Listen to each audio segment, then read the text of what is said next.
Beri nama pedang ini Naga Puspa. Selamatkan dia. Jangan sampai jatuh ke tangan pendekar berwatak jahat.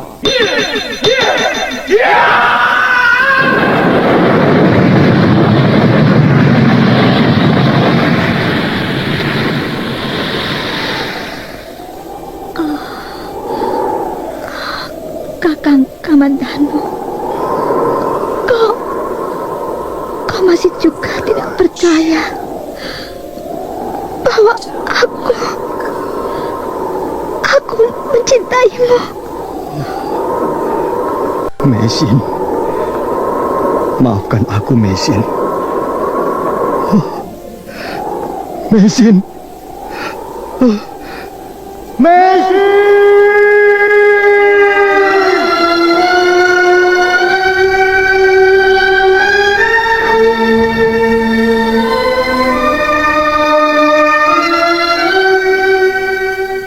Tutur Tinula.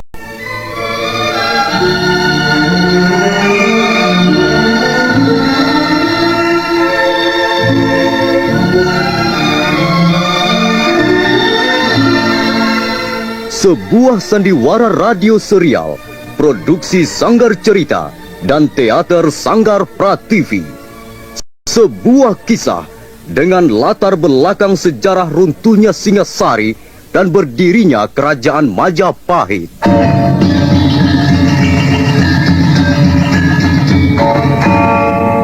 Sandiwara ini didukung oleh pemain-pemain radio yang sudah ternama.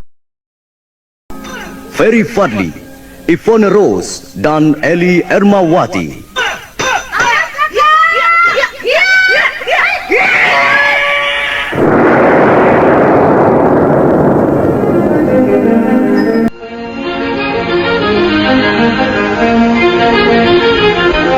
Naskah ditulis dan diolah oleh S. Tijab. Hiasan musik dan sutradara C. Ispriyonoka. Kali ini mengetengahkan episode ke-17 dengan judul Pendekar Syair Berdarah.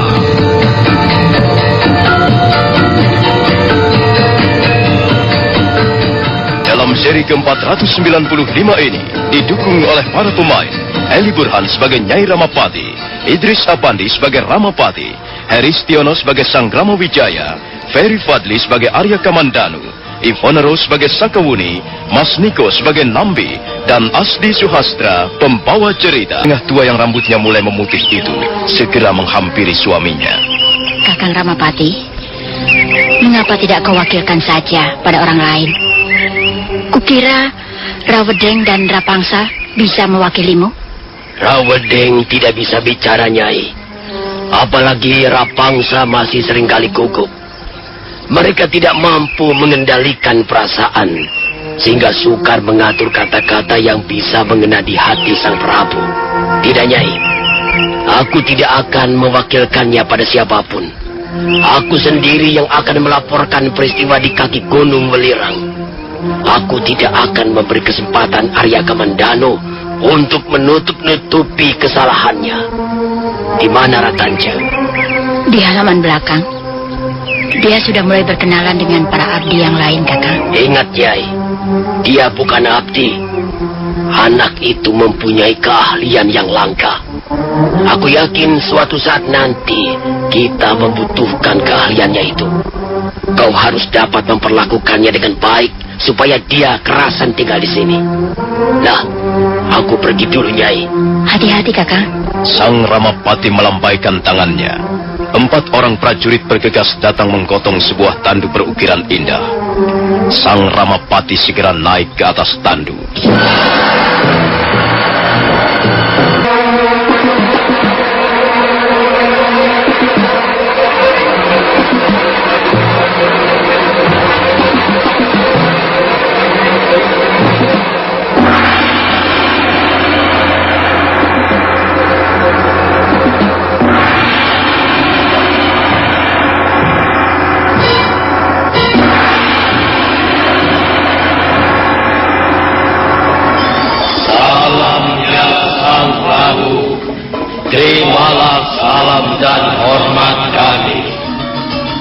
Terima kasih. Semoga para dewa senantiasa memberkati kita semua. Kelihatannya sudah lengkap. Paman Ramapati juga sudah hadir. Arya Kamandanu, Sakawuni, Paman Nambi, semuanya sudah hadir. Baiklah, pertemuan ini akan segera kita mulai. Paman Ramapati. Ya, Gusti Prabu. Saya ingin mendengar laporan langsung dari Paman tentang hasil pekerjaan Paman menumpas pemberontakan Gajah Biru. Baik, Gusti Prabu. Hamba sudah mempersiapkan laporan secara lengkap. Kalau begitu, Paman bisa memulai. Nah, mari kita dengarkan bersama laporan Paman Ramapati. Ampun, Gusti. Berkat rahmat para dewa, berkat restu dari Gusti Prabu, berkat doa dari seluruh rakyat Majapahit, setelah mengalami pertempuran hebat di kaki Gunung Welirang, akhirnya pemberontakan Gajah Biru dapat kami padamkan. Kami memasang tenda perkemahan tak jauh dari tenda perkemahan pasukan Gajah Biru, Gusti. Pertempuran segera terjadi. Begitu Gajah Biru dan pasukannya tetap pada pendiriannya, tetap tidak mau menyerah dan kembali ke pangkuan Majapahit. Kami bertarung dengan gagah berani, Gusti. Kami bertarung dengan penuh semangat demi menjunjung tinggi pemerintahan Majapahit dan mengharumkan nama Gusti Prabu Kertarajasa Jayawardana. Kami yakin bahwa pemberontak Gajah Biru telah melangkah di jalan yang salah, yang tidak dapat dibenarkan oleh perundang-undangan Majapahit. Karena itu kami yakin kami akan dapat menumpas mereka semua. Berapa orang prajurit kita semua menjadi korban peperangan itu, Paman? Ampun, Gusti.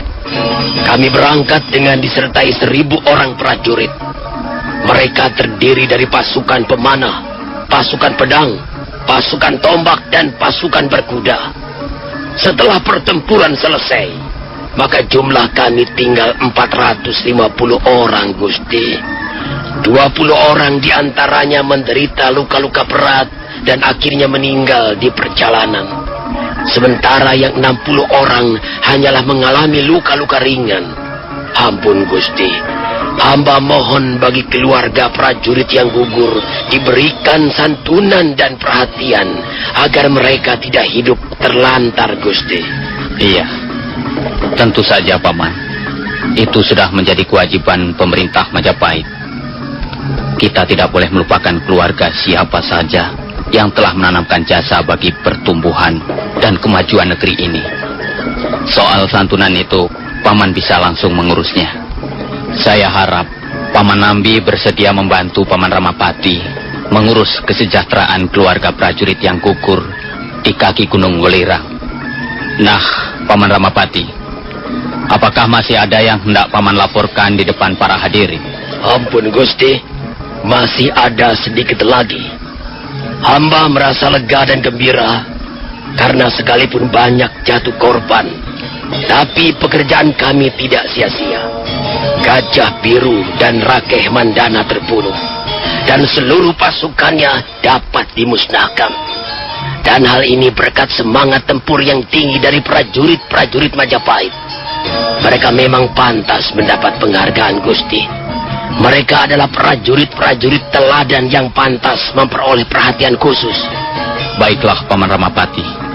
Terima kasih atas laporanmu yang sepertinya sudah cukup lengkap. Sekarang aku ingin mendengar laporan dari yang lain. Arya Kamandanu. Iya, Gusti. Kau dan Nini Sakawuni kutugaskan menjadi senopati yang mengapit Paman Ramapati selaku pimpinan penumpasan pemberontak. Sekarang kami ingin mendengar pendapatmu mengenai keberhasilan prajurit-prajurit Majapahit sesuai dengan apa yang telah kalian saksikan di medan peperangan. Baik, Gusti Prabu.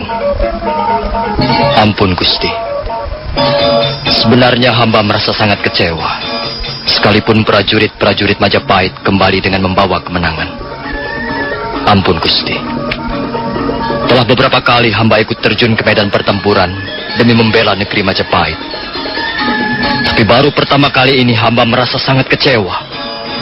Hamba merasa sakit hati dalam menunaikan tugas serta kewajiban seorang prajurit. Duduk di Balai Paseban Agung saling bertatapan.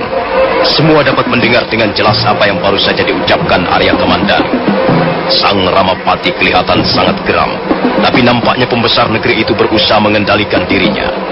Sang Prabu sendiri merasa heran mendengar kata-kata yang meluncur dari mulut salah seorang panglima perangnya yang terpercaya. Kamandanu, Ya Gusti Prabu. apa yang telah membuatmu kecewa? Kukira kita semua merasa lega dan gembira karena Paman Ramapati dapat menumpas pemberontakan Gajah Biru. Memang kedengaran sangat aneh, Gusti Prabu. Kita semua merasa gembira. Rakyat juga merasa lega. Tapi mengapa ada salah seorang pimpinan prajurit justru merasa kecewa dan sakit hati? Mudah-mudahan saja Arya Kamandanu tidak salah ucap. Mudah-mudahan saja dia tidak mengada-ada, Gusti. Saya tidak mengada-ada, Paman Ramapati. Kalau Paman dapat memberikan laporan ke hadapan Sang Prabu, maka saya pun dapat melakukan hal yang sama. Oh iya? Ya, silakan saja Kamandanu. Tapi janganlah hendaknya laporanmu itu justru akan merusak suasana Balai Paseban Agung ini. Demikianlah harapan hamba, Gusti Prabu. Nah, Kamandanu, kau bisa segera menyampaikan laporanmu. Katakan, apa sebabnya kau justru merasa kecewa dan sakit hati melihat peristiwa penumpasan yang berhasil di kaki Gunung Welirang itu? Ampun Gusti Prabu. Bagaimana hamba tidak kecewa? Bagaimana hamba tidak sakit hati? Pertama, karena mereka yang bertempur, yang saling membunuh di medan peperangan, sebenarnya adalah sahabat-sahabat sendiri. Kamandanu, dalam perang itu soal biasa. Dan lagi sejak mereka memutuskan berontak, maka sebenarnya Gajah Biru dan gediba-gedibanya bukan lagi sahabat-sahabat. Bahkan mereka bukan lagi prajurit Majapahit. Mereka adalah kaum pemberontak yang harus segera dibasmi. Maaf, Paman Ramapati. Saya belum selesai bicara. Teruskan bicaramu, Kamandanu. Biarkan Kamandanu menyampaikan sampai selesai, Paman Ramapati. Setelah itu, baru kita semua bisa memberikan tanggapan. Silahkan, Kamandanu.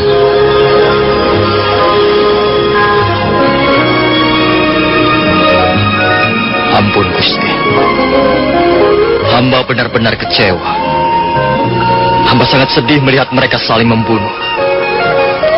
Sebenarnya hamba sudah berusaha agar jangan sampai di antara mereka terlalu banyak jatuh korban. Hamba sudah membujuk Gajah Biru agar mengurungkan niatnya untuk berontak. Tapi usaha hamba ternyata sia-sia. Bahkan di akhir pertempuran hamba melihat pembantaian besar-besaran. Hamba tidak melihat pertempuran yang berjalan dengan wajar, seperti yang pernah hamba saksikan sebelumnya. Di tengah medan peperangan itu, hamba melihat orang-orang kesetanan. Prajurit-prajurit Majapahit sama sekali sudah tidak lagi mengindahkan tata krama perang.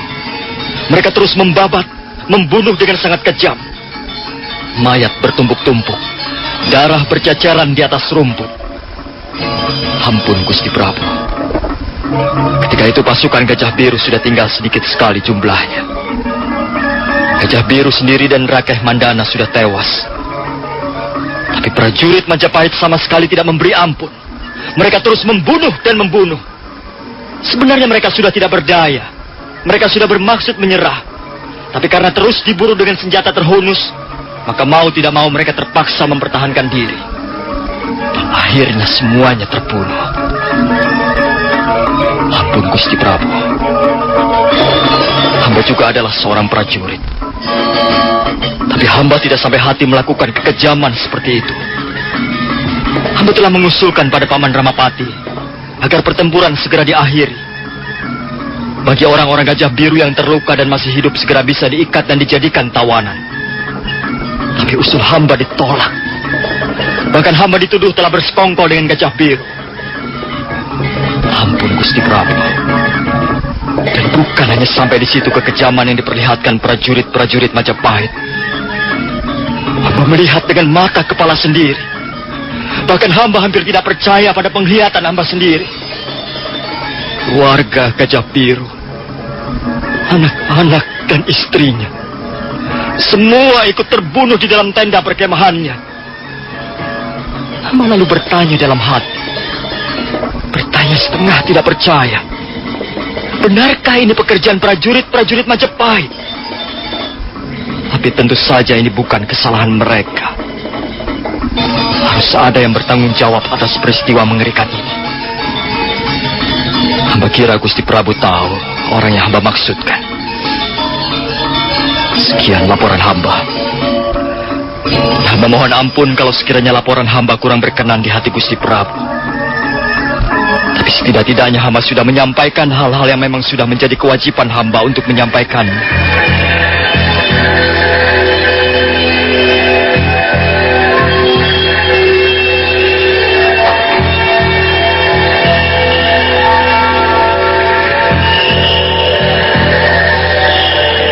Kembali suasana Balai Paseban Agung menjadi tegang. Nampak sang Ramapati menggigit-gigit bibirnya, bertanda menahan luapan perasaan kesal dan geram. Setelah para hadirin kembali tenang, sang Prabu Kertarajasa Jayawardana berpaling ke arah Sakawuni. Nini Sakawuni, Iya, Gusti Prabu. kau pun ikut serta bersama prajurit-prajurit pimpinan Paman Ramapati ke kaki Gunung Welirang. Apa memang demikian peristiwanya? Apa benar laporannya disampaikan suamimu Arya Kamandanu? Ampun, Gusti. Memang benar demikianlah yang terjadi. Hamba sendiri tidak mampu berbuat apa-apa. Tapi kalau hamba mau jujur, sebenarnya hamba tidak sampai hati melihat pembantaian seperti itu. Bahkan anak-anak dan wanita yang tidak berdosa ikut menjadi korban. Mayat mereka tergeletak kaku di dalam tenda. Mayat Nyai Gajah Biru yang mendekap ketiga orang putra-putrinya. Sungguh-sungguh pemandangan yang memilukan hati, Gusti Prabu. Baiklah, kukira cukup. Nah, bagaimana Paman Ramapati? Semua ini menjadi tanggung jawabmu, Paman. Sebab kaulah pimpinan pasukan penumpasan. Coba, Paman berikan keterangan yang benar. Ampun, Gusti. Gusti Prabu adalah junjungan hamba. Gusti Prabu adalah panutan kami. Cahaya penerangan di hati kami, para kawula Majapahit. Kalau Arya Kamandanu telah memberikan kesaksian yang sedikit banyak memojokkan keadaan hamba, maka hamba pun dapat memberikan kesaksian yang mungkin tidak akan memuaskan hati kita semua. Ampun, Gusti Prabu. Hamba telah ditunjuk sebagai pimpinan pasukan. Tapi hamba pun kecewa karena sikap Arya Kamandanu di tengah medan peperangan. Dia sama sekali tidak sudi mengindahkan kata-kata hamba. Dia sama sekali tidak menggubris apa yang hamba perintahkan. Ya, barangkali Arya Kamandanu merasa lebih hebat di medan perang dibandingkan hamba yang sudah lanjut usia ini. Tapi sikapnya itu benar-benar telah menjengkelkan hamba, Gusti. Sikapnya itu telah merusak suasana peperangan. Hati hamba menjadi panas. Hamba tersinggung sekali. Dan hamba bertekad. Hamba ingin membuktikan bahwa sekalipun tidak mendapat sokongan Senopati Pengapit, prajurit-prajurit Majapahit pasti mampu menjalankan tugasnya dengan baik, Gusti. Ampun, Gusti. Di depan, hamba telah mengutarakan bahwa hamba tidak sependapat dengan Paman Ramapati. Itulah sebabnya hamba kecewa dan sakit hati. Sepertinya hamba tidak bisa bekerja sama dengan Paman Ramapati. Kamandanu, bukan hanya kau yang bisa kecewa. Aku pun sangat kecewa. Sementara prajurit-prajurit yang lain sibuk menyabung nyawa menumpas para pemberontak, kau malah enak-enak duduk di atas kudamu. Prajurit macam apa kau ini, ha? Jangan merasa so jago, Kamandanu. Di sini, di Majapahit ini, tidak membutuhkan jago yang susah diatur. Maaf, Paman Ramapati. Saya terpaksa tidak menggubris kata-kata Paman.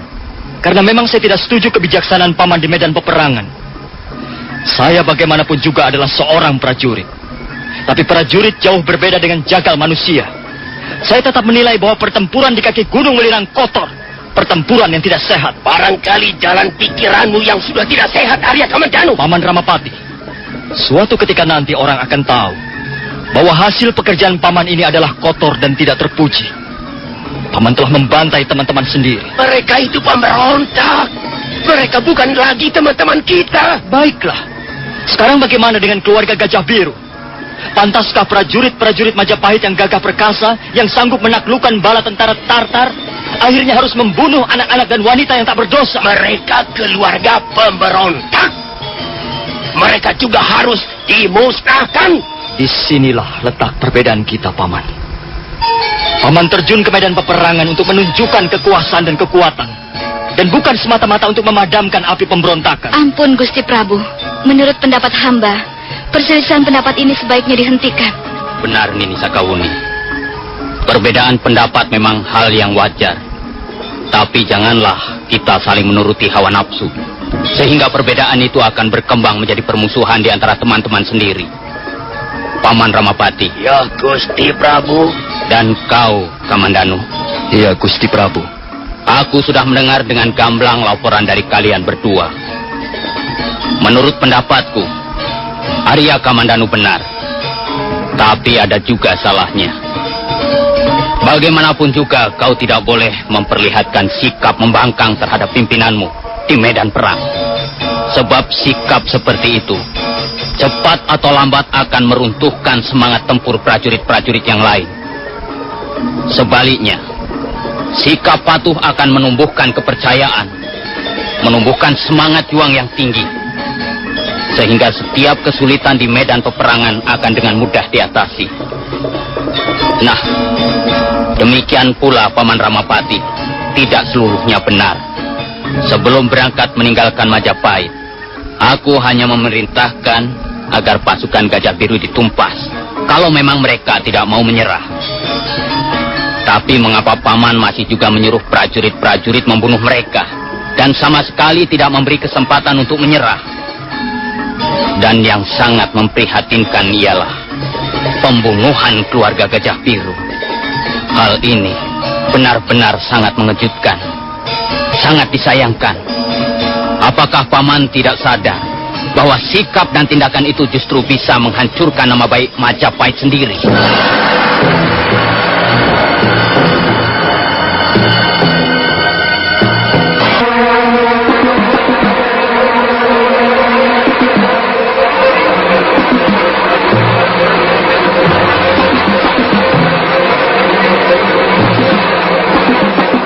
Kata-kata Sang Prabu meluncur penuh kewibawaan, bagaikan suara yang keluar dari rongga mulut Sang Dewa Wisnu.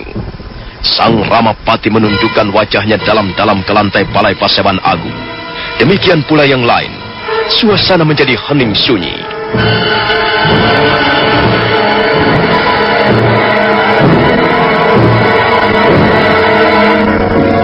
Nah, saudara pendengar, bagaimanakah kelanjutan kisahnya?